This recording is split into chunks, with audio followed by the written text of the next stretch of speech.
Hello students, welcome back. So अब third colligative property इस lecture में हम कवर करेंगे which is depression in freezing point. तो देखो यहाँ पर थोड़ा सा मैं समराइज करवाती हूँ आपको कि जब भी आप नॉन वॉलेटाइल सॉल्यूट को ऐड करते हो किसी सॉल्वेंट में तो उसके इफेक्ट क्या होते हैं। अभी तक आप पढ़ चुके हो वेपर प्रेशर डिक्रीज होता है, जैसे ही आप नॉन वॉलेटाइल सॉल्यूट डालते हो वेपर प्रेशर डिक्रीज होता है। और दूसरी जो कॉलिगेटिव प्रॉपर्टी थी that was elevation in boiling point. Boiling point non volatile solute के आने से इंक्रीज होता है। अब थर्ड जो कॉलिगेटिव प्रॉपर्टी है वो हम करेंगे depression in freezing point. Freezing point पर क्या इफेक्ट पड़ता है नॉन वॉलेटाइल सॉल्यूट के ऐड करने से। तो freezing point decreases on addition of non volatile solute, तो ये कहलाता है डिप्रेशन इन फ्रीजिंग पॉइंट, या इसे आप कहते हो लोअरिंग इन फ्रीजिंग पॉइंट। तो ये सब चीजें होती है नॉन वॉलेटाइल सॉल्यूट के डालने से। अभी तक हमें ये समझ आया है ये सब चीजें होती है। ये दो चीजें फर्स्ट टू प्रॉपर्टीज में कवर कर चुके हैं। अब आता है फ्रीजिंग पॉइंट का लोअर होना, क्यों ये डिक्रीज होता है वो चीजें भी समझिए। इसके लिए पहले स्टार्ट करते हैं फ्रीजिंग पॉइंट से कि ये फ्रीजिंग पॉइंट क्या होता है। देखो, जो बॉइलिंग पॉइंट था, बॉइलिंग पॉइंट हमने क्या किया था, boiling point is the temperature at which जो vapour pressure of the liquid है वो 1 atm के एटमॉस्फेरिक प्रेशर के इक्वल होना चाहिए, 1 atm के इक्वल होना चाहिए। उस टेम्परेचर को कहा जाता है वो किसी लिक्विड का बॉइलिंग पॉइंट होगा। अब फ्रीजिंग पॉइंट क्या होता है। फ्रीजिंग पॉइंट पहली बात वो टेम्परेचर होता है जिसमें लिक्विड फेज और सॉलिड फेज आपस में इक्विलिब्रियम में होंगे। फ्रीजिंग का क्या मतलब है, आप लिक्विड से, जैसे वाटर है, वाटर का फ्रीज होना, लिक्विड स्टेट से आप जा रहे हो सॉलिड स्टेट में। Okay, so this is freezing. अब फ्रीजिंग पॉइंट क्या है, वो टेम्परेचर है जहां पर ये दोनों स्टेट्स इक्विलिब्रियम में हो।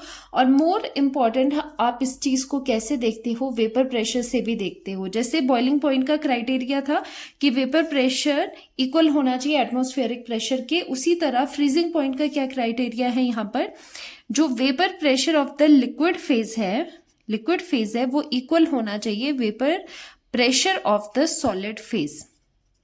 ठीक है, किसी भी कंपोनेंट का जिसका आप फ्रीजिंग पॉइंट देख रहे हो उसका वेपर प्रेशर उसकी लिक्विड स्टेट में इक्वल होना चाहिए उसके सॉलिड स्टेट के वेपर प्रेशर के साथ। तो ये क्राइटेरिया रहता है हमारा फ्रीजिंग पॉइंट देखने का। द टेम्परेचर एट विच ये चीजें होल्ड करे उसे कहेंगे हम फ्रीजिंग पॉइंट। तो यही चीज यहाँ पर है, freezing point is the temperature at which vapour pressure of the substance in the liquid phase is equal to the vapour pressure in the solid phase. So we can write here कि यहाँ पर क्या हो जाएगा, vapour pressure in the liquid phase is equal to vapour pressure in the solid phase. तो उस temperature को कहा जाएगा फ्रीजिंग पॉइंट। तो टेम्परेचर जहां पर ये कंडीशन होल्ड हो जाए उसको कहेंगे उस लिक्विड का फ्रीजिंग पॉइंट। तो दो चीजें हमें क्लियर है, जब भी हम बॉइलिंग पॉइंट देखते हैं, बॉइलिंग पॉइंट वो टेम्परेचर है जहां पर ये चीजें सेटिस्फाई हो, ये चीजें हमें मिले, वेपर प्रेशर एटमॉस्फेरिक प्रेशर के इक्वल हो। और फ्रीजिंग पॉइंट क्या होता है, वो टेम्परेचर जहां पर ये दोनों वेपर प्रेशर्स इक्वल आ जाएंगे। ओके, यहां तक क्लियर है। अब जैसे ही आप नॉन वॉलेटाइल सॉल्यूट को ऐड करते हो तो क्या होता है।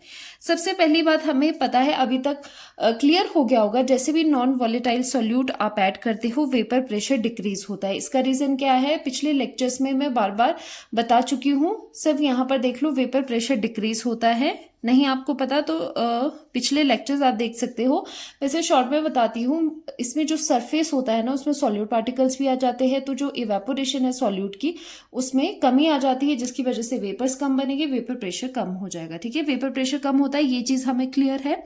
ओके, जैसे ही वेपर प्रेशर कम हुआ, किसका, आपका सॉल्वेंट का वेपर प्रेशर डिक्रीज होता है, तो ये जो कंडीशन है ये भी होल्ड नहीं होगी, ये भी डिस्टर्ब हो जाएगा क्योंकि वेपर प्रेशर डिक्रीज होगा।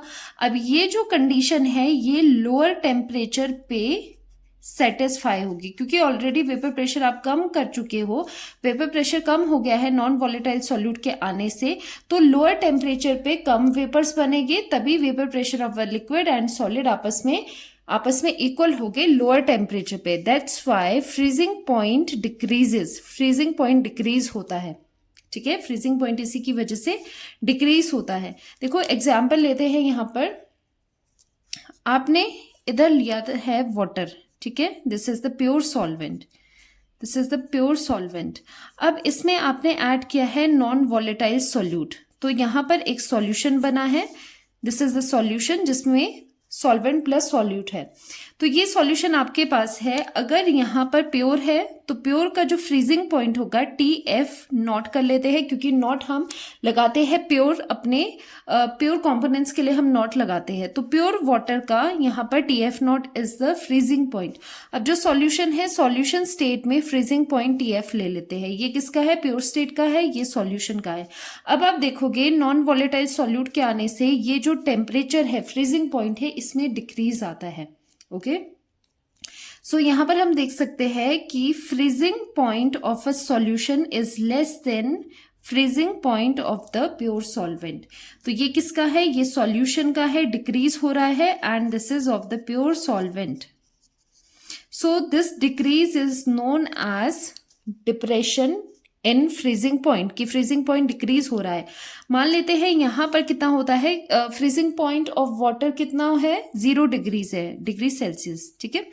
अब यहाँ पर जो आप सॉल्यूशन देखोगे, जैसे ही नॉन वॉलेटाइल सॉल्यूट को आपने ऐड किया तो जो रिजल्टिंग सॉल्यूशन है उसका जब हमने फ्रीजिंग पॉइंट देखा तो वो 0 से कम होगा। लेट्स से ये -1 डिग्रीज में चले जाएगा, तो TF is less than TF not, और जो बॉइलिंग पॉइंट है वो इंक्रीज करता था, तो वहां था TB not is greater than TB। अब देखो ये TB greater than TB not, ये सब चीजें क्या होती है? जो डिप्रेशन इन फ्रीजिंग पॉइंट है या फिर एलिवेशन इन बॉइलिंग पॉइंट है। तो हमेशा याद रखना, जो ये एलिवेशन एंड डिप्रेशन ये वर्ड्स है, उसका मतलब है कि सॉल्यूशन में आप देख रहे हो। अगर हम लिखते हैं depression in freezing point, depression का मतलब कम होना, लोअर डाउन होना। किसे लोअर करोगे? सॉल्यूशन को लोअर करोगे। अगर हम कहते हैं एलिवेशन इन बॉइलिंग पॉइंट, तो एलिवेशन किस में हो रहा है? रिजल्टिंग सॉल्यूशन का ही देखना है ना। तो एलिवेशन मतलब TB की वैल्यू ज्यादा है TB नॉट से, ठीक है। कई बच्चे कंफ्यूज हो जाते हैं कि किसका एलिवेशन है, किसका डिप्रेशन है। तो ये सब चीजें सॉल्यूशन की होती है कि सॉल्यूशन का टेम्परेचर, क्योंकि नॉन वॉलेटाइल सॉल्यूट के ऐड करने से जो रिजल्टिंग सॉल्यूशन है, अब उसका देखना है उस पर क्या फर्क पड़ रहा है, एलिवेशन हो रहा है या फिर डिप्रेशन हो रहा है। तो ये बॉइलिंग पॉइंट में ये सब चीजें हम देखते हैं। तो यहाँ पर ये चीज क्लियर होगी आपको। On adding non volatile solute to solvent vapour pressure decreases, clear है। Temperature at which vapour pressure of liquid becomes equal to vapour pressure of solid, वो भी लोअर डाउन हो जाता है। हेंस फ्रीजिंग पॉइंट आपका decrease करता है, and this decrease is known as depression in freezing point. Simple सी बात है, जैसे ही नॉन वॉलेटाइल सोल्यूट ऐड किया, फ्रीजिंग पॉइंट डिक्रीज होता है, सिंपल है। सो यहाँ पर TF नॉट बता दिया आपको, freezing point of the pure solvent है, प्योर स्टेट में है। TF क्या है? Freezing point of the solution है। अब इसी चीज को हम ग्राफिकली देखते हैं। ग्राफ्स इनके इंपॉर्टेंट होते हैं, एलिवेशन एंड डिप्रेशन वाले। अब देखो यहाँ पर हम लेते हैं लिक्विड सॉल्वेंट। अब यहाँ पर जो भी लिक्विड है, टेम्परेचर इंक्रीज करने से तो वेपर प्रेशर इंक्रीज हो गए, लेकिन अगर हम रिवर्स में चले कि जैसे आप टेम्परेचर डिक्रीज करो, टेम्परेचर डिक्रीज करने से वेपर्स कम बनेगी, इवेपोरेशन कम होगी, तो ये वेपर प्रेशर भी डाउन जाएगा। जैसे ही आपने टेम्परेचर डिक्रीज किया, वेपर प्रेशर भी आपका डिक्रीज करेगा। अगर हम इसे लिक्विड सॉल्वेंट, मतलब आपकी जो प्योर स्टेट में सॉल्वेंट है, उसके लिए अगर हम देखें तो यहाँ से एक पर्टिकुलर टेम्परेचर पे मान लो इसके वेपर्स बन रहे हैं, तो जैसे ही आप टेम्परेचर डिक्रीज करोगे तो ये वेपर प्रेशर भी यहाँ से डिक्रीज करना स्टार्ट हो जाएगा। अब इस पॉइंट पे आएगा, इस पॉइंट पे क्या होगा? इस पॉइंट पे इस लिक्विड का vapour pressure, this is the liquid, this is the liquid solvent, ये लिक्विड सॉल्वेंट है आपके पास। इस पॉइंट पे क्या होगा? इसका प्रेशर इक्वल हो जाएगा, बिकॉज ये क्या है? वेपर प्रेशर है। इस टेम्परेचर पे जो वेपर प्रेशर है वो इक्वल हो जाएगा लिक्विड का सॉलिड के साथ। ये वाली कंडीशन होल्ड हो जाएगी। Vapour pressure of the liquid become equal to the vapour pressure of the solid, किसका? सेम सॉल्वेंट का। तो इस केस में हम यहाँ पर ड्रॉ कर लेते हैं, हम एक कर्व यहाँ पर ड्रॉ करेंगे जो रिप्रेजेंट करेगा फ्रोजन सॉल्वेंट को। This is for the frozen solvent, मतलब solvent in the solid state, उसका कर्व है। तो इस पॉइंट पे क्या आप देख पा रहे हो? वेपर प्रेशर ऑफ द जो सॉलिड वाला सॉल्वेंट है और लिक्विड स्टेट में जो सॉल्वेंट है, उनका वेपर प्रेशर इक्वल आ रहा है। So this point is known as, जब आप इसको नीचे प्लॉट करोगे तो नीचे ये जो टेम्परेचर कॉरेस्पॉन्डिंग टेम्परेचर आ रहा है, this is known as TF, this is known as TF nought. Nought क्यों है? क्योंकि ये आपका प्योर स्टेट के लिए है, ठीक है, प्योर स्टेट के लिए ये कहानी होगी। अब बात करते हैं जब सॉल्यूशन के लिए हम ले रहे हैं। अब सॉल्यूशन का ऊपर बनाए या नीचे बनाए? ऑब्वियसली नीचे बनाएंगे, क्योंकि जो वेपर प्रेशर है सॉल्यूशन का वो हमेशा कम होता है प्योर सॉल्वेंट से, ये आपको पता है। अब इसके लिए हम यहां से लाइन लेते हैं सेम पे, देखो सेम टेम्परेचर पे, यहां से यहां ये एक कोई टेम्परेचर है, यहां इस टेम्परेचर पे सॉल्वेंट का अगर वेपर प्रेशर इतना है, ऊपर है, तो सेम टेम्परेचर पे सॉल्यूशन का थोड़ा कम होगा। तो हम स्टार्ट करते हैं यहां से, लेट्स सी यहां से हम स्टार्ट करते हैं। तो ये कैसे होगा? ये बिल्कुल डिक्रीज होता होगा, जैसे आप टेम्परेचर डिक्रीज करोगे वेपर प्रेशर भी डिक्रीज होना शुरू हो जाएगा। तो यहां से आप चलते चलते चलते चलते डिक्रीज होता जाएगा। कब तक डिक्रीज होगा? जब तक ये इसके साथ कोइंसाइड ना कर ले। किसके साथ? सॉलिड स्टेट के साथ ये कोइंसाइड ना कर ले। तो इस स्टेट पे, ये जो स्टेट है this is for the solution, this curve is for the solution. Solution का जब अपना, क्योंकि सॉल्यूशन क्या है आपका? सॉल्यूशन भी एक लिक्विड है। जब लिक्विड का वेपर प्रेशर और जो ये फ्रोजन वाला है उसका वेपर प्रेशर जब इक्वल हो जाएगा, तो इस पॉइंट को आप कहोगे इसका फ्रीजिंग पॉइंट, और इसका फ्रीजिंग पॉइंट TF से डिनोट करते हैं, TF फॉर द सॉल्यूशन। अब कितना ये डिप्रेशन हो रहा है, क्योंकि आप देख सकते हो जो सॉल्यूशन है उसका फ्रीजिंग पॉइंट TF नॉट से कम है। अब ये कितना कम है कैसे पता चलेगा? That is represented by this gap, जिसे हम कहते हैं, this gap is known as delta, this is known as delta TF, depression in freezing point. तो ये रहता है आपका डिप्रेशन इन फ्रीजिंग पॉइंट। और ये वाली स्टेट कौन सी होती है? जहां पर vapour pressure of the liquid and the solid become equal, और यही होता है फ्रीजिंग पॉइंट। तो कुछ नहीं है, सिमिलर है ये वाले कर्व। अब देखो एक बार यहां पर भी ध्यान दो, जो हमने बॉइलिंग पॉइंट के कर्व करे थे वो भी कैसे था? सॉल्वेंट ऊपर हमने बनाया था, सॉल्यूशन नीचे बनाया था, क्योंकि जो वेपर प्रेशर है, वेपर प्रेशर सॉल्यूशन स्टेट में कम होता है, वेपर प्रेशर डिक्रीज होता है, तो हमेशा सॉल्यूशन की लाइन नीचे ही रहेगी, सॉल्वेंट की ऊपर रहेगी। वही चीज हमने यहाँ पर करी है, सॉल्वेंट की लाइन हमने ऊपर बनाई है, सॉल्यूशन की लाइन हमने नीचे बनाई है। अब इसका एक्सप्रेशन फाइंड आउट करते हैं। So depression in freezing point, so यहां देखो डिप्रेशन इन फ्रीजिंग पॉइंट, जिसे आप रिप्रेजेंट करते हो डेल्टा TF से। अब इसकी वैल्यू निकालनी है। ये डेल्टा TF कैसे निकालोगे? डेल्टा TF होगा डिफरेंस, दोनों का डिफरेंस होगा। सो बिगर माइनस स्मॉलर टर्म हम करते हैं। यहां पर आप देख सकते हो जो दोनों में क्या होता है, TF is less than TF not. Solution का हमेशा कम आएगा, किससे? सॉल्वेंट से, प्योर सॉल्वेंट से फ्रीजिंग पॉइंट कम आता है। तो किसे माइनस करोगे? पहले किसे लिखोगे? TF, क्योंकि यहां पर आप देख पा रहे हो कि TF नॉट यहां पर बड़ा है, तो यहां पर पहले क्या आएगा? पहले यहां पर आएगा आपका TF नॉट। TF नॉट को हम माइनस करेंगे TF से, TF नॉट माइनस TF। अब पीछे क्या किया था? देखो यहां पर जब हमने माइनस किया था तो हमने माइनस किया था TB माइनस TB नॉट, क्योंकि ये यहाँ पर बिगर टर्म थी, लेकिन यहाँ पर जो नॉट वाली टर्म है वो ज्यादा है, इसीलिए TF नॉट माइनस TF हमने करा है। So this term is the depression in the freezing point, and we know that कि जो डेल्टा TF है, डिप्रेशन इन फ्रीजिंग पॉइंट है, ये भी कॉन्सेंट्रेशन पे डिपेंडेंट है। किस कॉन्सेंट्रेशन पे डिपेंडेंट है? मोलालिटी हम यहाँ पर यूज करते हैं। रीजन लास्ट लेक्चर में भी दिया था, मोलालिटी क्यों आप यूज करते हो? क्योंकि जो मोलालिटी है वो कैसे होती है? मोलालिटी का मतलब होता है number of moles of the solute present in 1 kg of the solvent.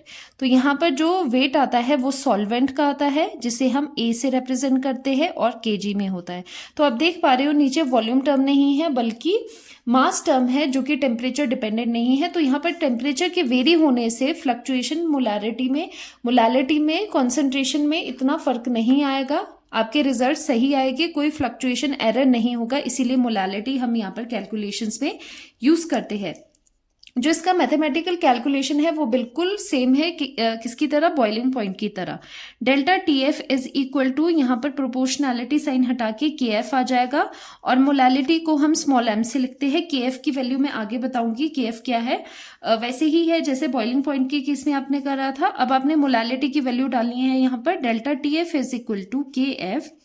Molality क्या होती है, number of moles of solute, और नंबर ऑफ मोल्स को कैसे आप बताते हो, given mass upon molar mass किसका है, ये बी से सॉल्यूट का, into 1 upon mass of the solvent in KG. और ये एक्सप्रेशन किस में है, जब आप केजी में कर रहे हो। अब अगर आपको ग्राम्स में दिया है तो जस्ट आपने क्या करना है, K F into W B upon molar mass of the B into 1000 आप ऊपर कर दोगे, एंड नीचे mass of the solvent in grams. अगर ग्राम्स में दिया है तो 1000 वाला फॉर्मूला यूज करोगे, ये वाला, और अगर सीधे केजी में दिया है तो ये वाला भी कर सकते हो। ठीक है, दोनों में से कोई भी फॉर्मूला यूज कर सकते हो। ये दोनों फॉर्मूला से आपके किसके, डिप्रेशन इन फ्रीजिंग पॉइंट के। अब के एफ के बारे में देखते हैं, के एफ क्या है। जैसे आपने के भी करा था वैसे ही के एफ है सेम। फ्रीजिंग पॉइंट का डिप्रेशन है तो फ्रीजिंग पॉइंट डिप्रेशन कांस्टेंट इसे कहते हैं। मोलल डिप्रेशन कांस्टेंट भी कहते हैं क्योंकि मोलालिटी की टर्म आती है यहाँ पर कॉन्सेंट्रेशन की। क्रायोस्कोपिक कांस्टेंट इसे कहते हैं, जैसे के बी को इबिलियोस्कोपिक कांस्टेंट कहते हैं, उसी तरह के एफ का नाम होता है क्रायोस्कोपिक कांस्टेंट। इजीली आप इसके यूनिट्स भी निकाल सकते हो। Delta T F is equal to K F into M होता है। So K F is equal to delta T F change in temperature upon molality. अब बताओ इसका केल्विन में होता है यूनिट्स, टेम्परेचर है तो डिफरेंस इन टेम्परेचर केल्विन होगा, डिवाइडेड बाय मोलालिटी क्या होता है, number of moles per KG of the solvent पर केजी। तो जो यूनिट आते हैं इसके, दैट इज केल्विन, केजी ऊपर आ जाएगा, मोल इनवर्स, एक ये यूनिट है। या फिर मोलालिटी को सिर्फ आप मोलल करके भी लिख सकते हैं, केल्विन, और यहाँ पर मोलल, अगर आपने मोल पर केजी नहीं लिखना तो मोलल इनवर्स भी लिख सकते हो। तो ये दोनों यूनिट्स होते हैं, ये दोनों यूनिट्स है फॉर के एफ। अब देखो, अब डेफिनेशन के एफ की कई बार पूछ लेते हैं, कैसे आप डेफिनेशन बनाओगे। तो के एफ की डेफिनेशन आप इसके फॉर्मूले से ही बना सकते हो। व्हेन मोलालिटी इज 1, अगर हम इस मोलालिटी टर्म को 1 कर दे तो हमारे पास जो डेल्टा टी एफ है, डिप्रेशन इन फ्रीजिंग पॉइंट है, वो के एफ के इक्वल हो जाएगा। ओके, एंड मोलालिटी 1 कब होती है, मोलालिटी का फॉर्मूला क्या होता है, molality is equal to number of moles of solute present in 1 kg of the solvent, क्या weight of solvent in K G, ये फॉर्मूला होता है। तो मोलालिटी 1 कब होगी, मोलालिटी 1 कब होगी, जब ये 1 मोल, मोलालिटी 1 कब होगी, जब ये दोनों 1 हो, ये भी 1 हो और इसकी वैल्यू भी 1 हो। तो इसीलिए हम यहाँ पर कहते हैं molal depression constant K F is defined as the depression in the freezing point. मतलब के एफ की value is equal to delta T F which is depression in freezing point. कब, या तो आप डायरेक्टली बोलो व्हेन मोलालिटी इज 1, या फिर इसे और इलेबोरेट करके बोलो when 1 mole of non volatile solute is dissolved in 1 kg of the solvent. मतलब अगर ये सॉल्यूट की वैल्यू भी 1 मोल हो जाए और ये डिसॉल्व कितने सॉल्वेंट में हो रहा हो, 1 kg सॉल्वेंट में डिसॉल्व हो, तब मोलालिटी 1 आती है। और जब मोलालिटी 1 आ जाए तो डेल्टा टी एफ एंड के एफ इक्वल हो जाते हैं। ऐसे आप डेफिनेशंस बना सकते हो। अच्छा, कई चीजें हैं जो यहाँ पर नोट डाउन करने की है। देखो, जो आपका के बी एंड के एफ है, के बी आपने किस केस में करा था, बॉइलिंग पॉइंट के केस में करा था, एंड के एफ फ्रीजिंग पॉइंट के केस में कर रहे हैं। तो ये जो दोनों के बी एंड के एफ है, ये डिपेंडेंट होते हैं नेचर ऑफ सॉल्वेंट पे, सॉल्यूट पे नहीं होते। हाँ, जो ये आपका डिप्रेशन इन फ्रीजिंग पॉइंट है, जो डेल्टा टी एफ ये वैल्यू है, जो ये प्रॉपर्टी आपकी है, ये सॉल्यूट पे डिपेंड करती है। क्योंकि आप देखो, ये मोलालिटी है तो इसमें number of moles of solute लग रहे हैं। ठीक है, तो ये कोलिगेटिव प्रॉपर्टी होती है क्योंकि ये भी मोलालिटी पे डिपेंड करती है, नंबर ऑफ सॉल्यूट पे ये डिपेंडेंट है, तो ये कोलिगेटिव प्रॉपर्टी है। अब जो ये के बी एंड के एफ है, ये नेचर ऑफ सॉल्वेंट पे डिपेंडेंट होते हैं कि सॉल्वेंट आपने वाटर लिया है या कोई और सॉल्वेंट लिया है, उस पे ये डिपेंडेंट होते हैं, नेचर ऑफ सॉल्वेंट।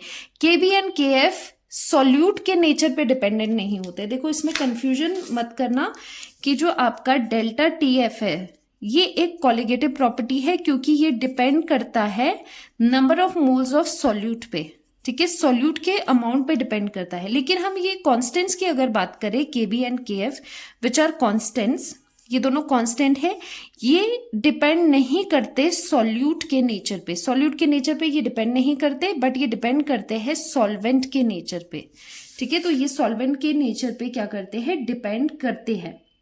मान लो कि आपने शुगर लिया है, ठीक है, शुगर एक सॉल्यूट है, नॉन वॉलेटाइल सॉल्यूट है, और दूसरा आपने लिया है NaCl, दोनों ही आपने 50 ग्राम्स एंड 50 ग्राम्स दोनों ही नॉन वॉलेटाइल सॉल्यूट आपने लिए हैं। तो यहाँ पर अगर आप सॉल्वेंट, दोनों के केस में इसको ऐड करना है, सॉल्वेंट आप वाटर ले लेते हो दोनों के केस में, सेम सॉल्वेंट आप लेते हो दोनों के केस में, तो आप देखोगे दोनों के केस में KF एंड KB की वैल्यू सेम आएगी, क्योंकि ये डिपेंड करता है नेचर ऑफ द सॉल्वेंट पे, not on the solute. Solute तो आप अलग अलग ले रहे हो, क्वांटिटी भी सेम ले रहे हो, लेकिन आप क्या कर रहे हो, सॉल्वेंट आपने चेंज कर दिया, KF एंड KB चेंज हो गया। ये छोटी सी चीज थी। और यहाँ पर एक और चीज हम ऐड करेंगे, अगर हम कंपैरिजन करें KF एंड KB का, तो यहाँ पर जो KF की वैल्यू होती है वो हमेशा ज्यादा होती है KB से, ये आप लर्न करोगे। KF की वैल्यू ज्यादा होती है KB से, ठीक है। इसका रीजन है, इसका रीजन फॉर्मूले से आपको पता चलेगा। पहले हम फॉर्मूलास लिखते हैं, वहां पर क्या होता है, आपको डायरेक्ट भी ये फॉर्मूलास पूछ सकते हैं। KF की वैल्यू, KF is equal to R gas constant, molar mass of the solvent, A का मतलब सॉल्वेंट लेते हैं, B का मतलब सॉल्यूट लेते हैं, TF क्योंकि यहाँ पर KF है तो यहाँ पर फ्रीजिंग पॉइंट का स्क्वायर लेंगे, डिवाइडेड बाय 1000 इंटू एंथैल्पी कौन सी लेंगे, फ्यूजन की एंथैल्पी लेंगे, क्योंकि फ्यूजन क्या होता है, आपका सॉलिड से लिक्विड में चेंज होना। तो ये KF का एक फॉर्मूला है, एंड वैसे ही KB का भी दूसरा फॉर्मूला होता है, KB is equal to R gas constant, molar mass of the solvent. देखो सॉल्वेंट पे ये डिपेंडेंट आ रही है, अब यहाँ पर बॉइलिंग पॉइंट है तो TB का स्क्वायर कर देंगे। सिमिलर से फॉर्मूलाज है, 1000 नीचे डिवाइड करेंगे इनटू, अब यहाँ पर बॉइलिंग है, बॉइलिंग में वेपराइजेशन होती है, एंथैल्पी ऑफ वेपराइजेशन आप यहाँ पर लोगे। तो ये दोनों फॉर्मूलाज है KF एंड KB की, ये डायरेक्टली भी कई बार पूछ सकते हैं, लर्न कर देना, ओके। अब यहां पर आप देख पा रहे हो डेल्टा H फ्यूजन है एंड वेपराइजेशन है, तो हमेशा याद रखना ऑलवेज क्या होता है, एंथैल्पी फॉर फ्यूजन जो होती है, फ्यूजन वो लेस होती है एंथैल्पी ऑफ वेपराइजेशन से। आपको वेपराइज करने के लिए, आपको लिक्विड से गैस में जाने के लिए ज्यादा हीट देनी पड़ती है एज कंपेयर टू सॉलिड से लिक्विड में आने के लिए, ठीक है, ये चीज होती है। अब आप सोचोगे कि मैम ऐसा क्यों होता है, देखो जब आप लिक्विड से गैस में जाते हो ना, तो आपको ज्यादा हीट वहां पर देनी पड़ेगी, क्योंकि गैशियस स्टेट में आपको जो आपके मॉलिक्यूल्स है उनको एक दूसरे से दूर दूर करना है, तभी गैशियस स्टेट होगी। अगर आप सॉलिड और लिक्विड स्टेट को देखो तो सॉलिड और लिक्विड में थोड़ा सा फर्क होता है, जस्ट वो लूजन अप हो जाते हैं, जो आपके मॉलिक्यूल्स होते हैं इतने टाइटली बाउंड नहीं होते, सॉलिड स्टेट में तो वो बहुत टाइट होते हैं आपस में। जो लिक्विड में है वो बिल्कुल ही जो बॉन्ड्स है वो ब्रेक नहीं होते, थोड़ा सा वो क्या हो जाता है, वहां पर लूज हो जाते हैं बॉन्ड, नॉट ब्रेक। लेकिन आपको जब वेपराइजेशन करना है, आपको लिक्विड से गैस में जाना है, तो कंप्लीटली बॉन्ड्स को वहां पर ब्रेक करना है, इसलिए ज्यादा एंथैल्पी लगती है। तो डेल्टा H वेपराइजेशन अगर ज्यादा है तो उसकी वजह से जो KB है वो लेस होता है, और डेल्टा H फ्यूजन अगर ज्यादा है तो KF की वैल्यू कम होती है, इसीलिए कहते हैं जो KF है वो हमेशा ज्यादा है। अच्छा यहाँ पर डेल्टा H फ्यूजन कम है, ये गलत लिख लिया, कम है तो ये KF की वैल्यू ज्यादा है, इसीलिए KF ज्यादा होता है KB से। सो अगर लेस एनर्जी लगती है मेल्टिंग के लिए, इसलिए हम कह सकते हैं डेल्टा H फ्यूजन कम होने का मतलब है कि मेल्टिंग जब भी आप करते हो, मेल्ट करने के लिए कम एंथैल्पी लगती है, कम एनर्जी लगती है, एंड बॉईल करने के लिए मोर एनर्जी लगती है। तो ये छोटा सा यहाँ पर कंसेप्ट था। अब आते हैं क्वेश्चन पे। क्वेश्चन NCERT का यहाँ पर कवर करते हैं। 1 gram of non electrolyte solute, so WB आपको गिवन है 1 gram of the solute dissolved in 50 grams of the benzene. तो weight of the solvent which is benzene is 50 gram. Lower the freezing point of the benzene by 0.40 kelvin. अब देखो ये recognise करना जरूरी है, ये चीज क्या है, लोअर द फ्रीजिंग पॉइंट। तो आपको जो गिवन है वो लोअर है कि कितना लोअरिंग इन फ्रीजिंग पॉइंट है, मतलब डिप्रेशन इन फ्रीजिंग पॉइंट। तो आपको डेल्टा TF गिवन है कि कितना लोअर डाउन हो रहा है फ्रीजिंग पॉइंट, जिस जो होता है 0.40 K, ये चीज गिवन है। The freezing point depression constant, तो KF की वैल्यू आपको गिवन है for the benzene is 5.12 kelvin kg mole inverse, ये चीजें गिवन है। एंड निकालना क्या आपको, find the molar mass of the solute, आपको molar mass of the solute MB आपको फाइंड आउट करना है। ओके ये चीज आपको फाइंड आउट करनी है। डायरेक्टली हम फॉर्मूला लगा सकते हैं, and the formula is delta TF is equal to KF mass of solute, molar mass of the solute into, अब यहाँ पर ग्राम्स में है तो 1000 वाला फॉर्मूला यूज करेंगे, weight of the solvent in grams, ये वाला फॉर्मूला यूज करोगे, वैल्यूज पुट करोगे, MB ऊपर ले जाएंगे, तो यहाँ पर molar mass of the B, solute का मोलर मास निकालना है, इसे ऊपर ले जाओगे और बाकी नीचे लाओगे। MB is equal to KF की क्या वैल्यू है यहाँ पर 5.12 डिवाइडेड बाय डेल्टा TF की वैल्यू है 0.40 एंड इनटू यहाँ पर WB कितना है 1 ग्राम है, 1 आ गया यहाँ पर इनटू 1000, और नीचे वाला मास जो मोलर मास था वो दूसरी साइड ऑलरेडी हम ला चुके हैं, ये नीचे शिफ्ट कर दिया है। मास of the solvent 50 grams, grams में दिया है 50 ग्राम्स, तो ये जो मोलर मास आपके पास आएगा, molar mass of the solute आपके पास कैलकुलेट करके 256 ग्राम पर मोल आना चाहिए। एंड यूनिट क्या होते हैं, मोलर मास को आप ग्राम पर मोल में ही लिखते हो, तो ये आपका फाइनल आंसर रहेगा, molar mass of the solute. तो इसके जो न्यूमेरिकल्स होते हैं सिंपल होते हैं, जस्ट आपको फॉर्मूला पता होना चाहिए तो इजीली हो जाते हैं, एंड अंडरस्टैंडिंग होनी चाहिए कि ये लोअरिंग इन फ्रीजिंग पॉइंट क्या होता है, डेल्टा TF है, ठीक है। तो डायरेक्टली आपको ये जो डिफरेंस है उसकी वैल्यू यहाँ पर गिवन है। So this was the depression in freezing point. अब एक और छोटा सा टॉपिक इसका बचा है, एप्लीकेशंस।